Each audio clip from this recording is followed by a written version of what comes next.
Meet Peter, who wants to know whether buying or renting a home is the better economic decision.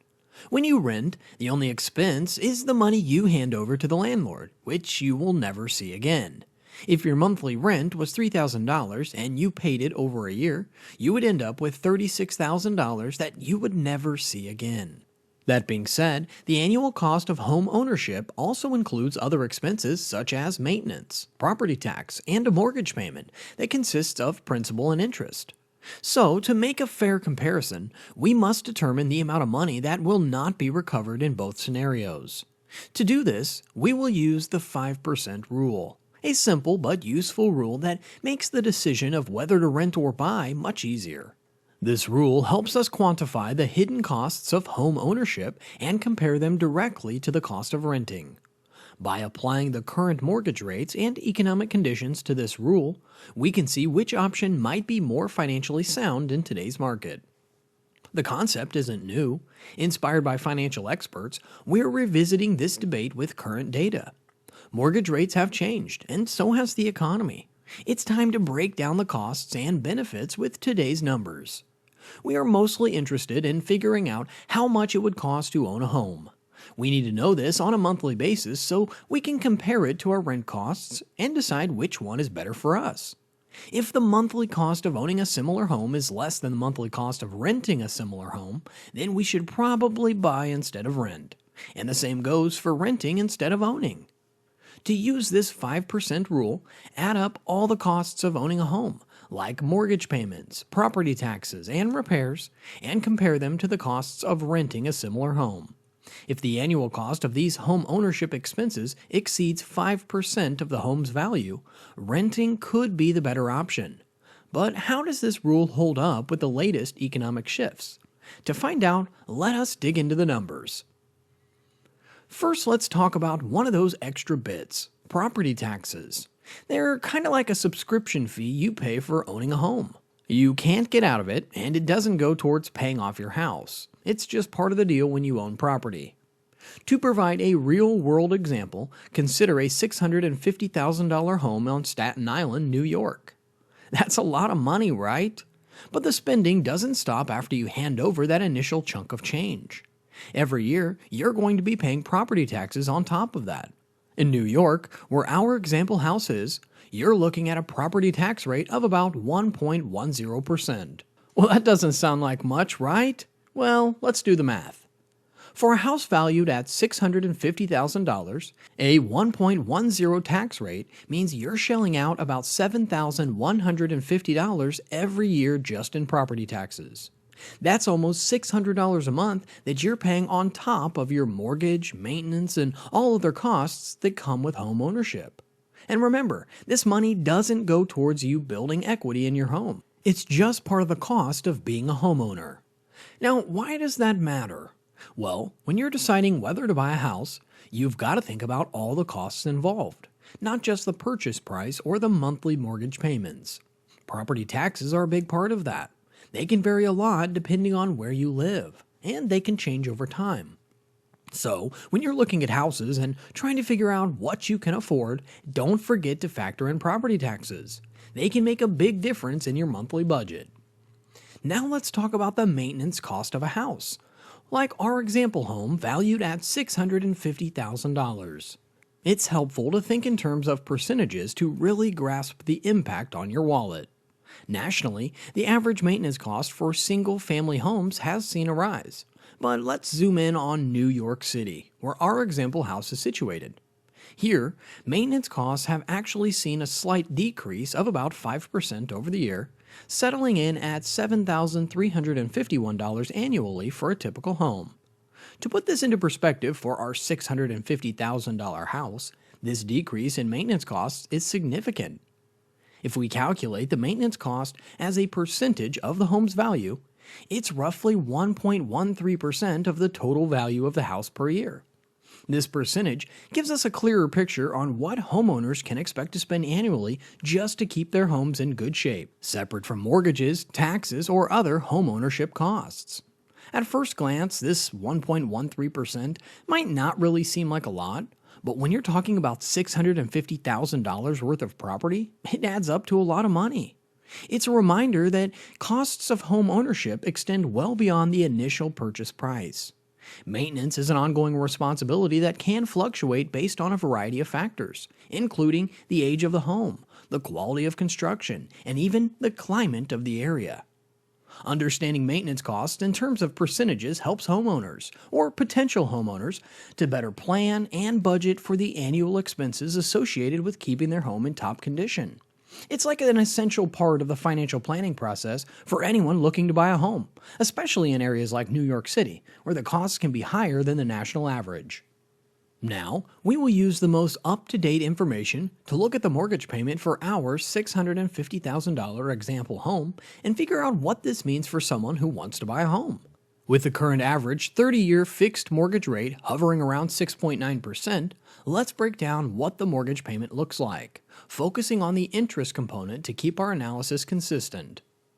First off, with a home priced at $650,000, a typical down payment of 20% would be $130,000, reducing the amount financed to $520,000. Applying a 6.9% interest rate on this loan amount gives us a clearer picture of the annual and monthly costs tied to the mortgage's interest. The annual interest on a $520,000 loan at 6.9% would be approximately $35,880 in the first year. This calculation is based on the initial loan balance and does not account for the principal portion of the mortgage payments, which would also reduce the loan balance over time. To break this down into a monthly cost, simply divide the annual interest by 12 months, resulting in a monthly interest payment of about $2,990.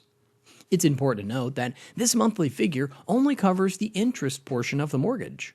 The total monthly mortgage payment would also include a principal repayment component, which over time decreases the interest payment as the loan balance is paid down. Additionally, this calculation does not include property taxes, homeowners insurance, or maintenance costs, which we've already discussed separately. Understanding the mortgage payment, especially the interest component, is essential for potential homeowners.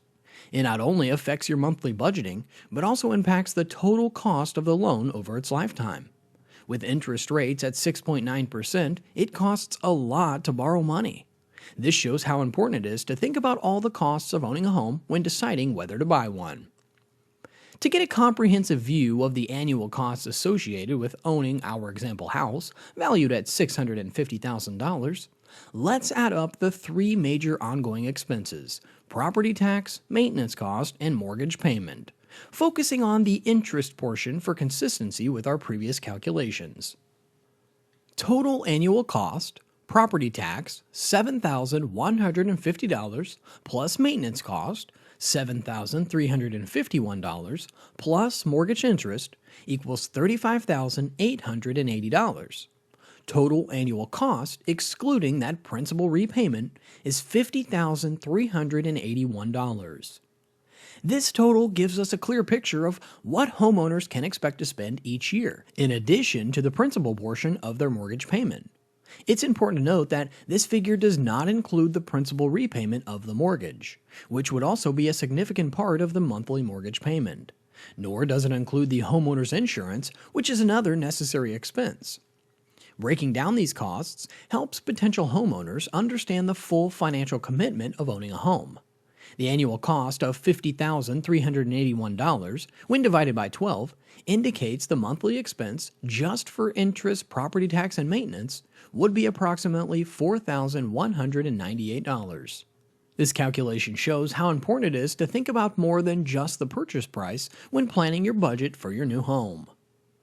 Given the detailed breakdown of costs associated with owning a home valued at $650,000, including property tax, maintenance, and mortgage interest, we can attempt to formulate a rule similar to the 5% rule often cited in the rent versus buy analysis. This rule typically compares the annual costs of owning a home to the cost of renting a similar property to determine which option might be more financially advantageous. To determine the rule, we first calculate the total annual cost of owning a home, which includes property tax, maintenance, and mortgage interest. For our example, this total annual cost came to $50,381. Next, we take the home's value, which in our case is $650,000. The formula to find the percentage of the home's value that the annual cost represents is as follows. We divide the total annual cost by the home's value, then multiply the result by 100 to convert it to a percentage. Applying this formula to our example, dividing $50,381, the total annual cost, by $650,000, the home's value, gives us a decimal. Multiplying this decimal by 100 converts it into a percentage, which is approximately 7.75%. So, in other words, the 7.75% rule suggests that if the cost to rent a similar property for a year is less than 7.75% of what the home is worth, then renting may be the more economical choice. Conversely, if renting costs more than this percentage, buying might be financially smarter in the long run. In 2024, Peter is thinking about whether to buy or rent a house. Each choice has its own pros and cons. Renting offers flexibility and lower short-term costs without the burden of maintenance, making it ideal for those who value mobility or aren't ready for the financial commitment of home ownership. However, it doesn't allow for equity building, offers limited control over the living space, and comes with the uncertainty of rent increases. On the flip side, buying a home is a pathway to building equity and provides stability and tax benefits. Home ownership means Peter can personalize his space without restrictions. Yet it requires a significant upfront investment and ongoing costs for maintenance and repairs. Selling a home also lacks the flexibility of ending a lease, posing a challenge if Peter needs to move quickly. Considering the 7.75% rule, if the cost of renting is below this percentage of the home's value, renting could be more cost-effective. However, if Peter plans to stay in one place for a long time, buying might be the better financial decision, despite the higher upfront costs. Home ownership offers the chance to build equity over time, and fixed-rate mortgages provide payment stability against rate hikes. In high-interest rate environments, the cost of borrowing for a mortgage increases, which might make renting more appealing temporarily until rates drop. For those unsure about their long-term plans or facing a volatile market, renting offers a less risky option without the commitment of a mortgage. Ultimately, Peter's decision should align with his financial situation, his lifestyle needs, and how long he plans to stay in his home. In this situation, Peter can make the best choice for his future by talking to a financial advisor. As we wrap up our exploration of renting versus buying, consider your long-term goals and lifestyle flexibility. Are you ready for the commitment of home ownership, or does the freedom of renting better suit your current needs? Share your thoughts and questions below. We are all on this journey together.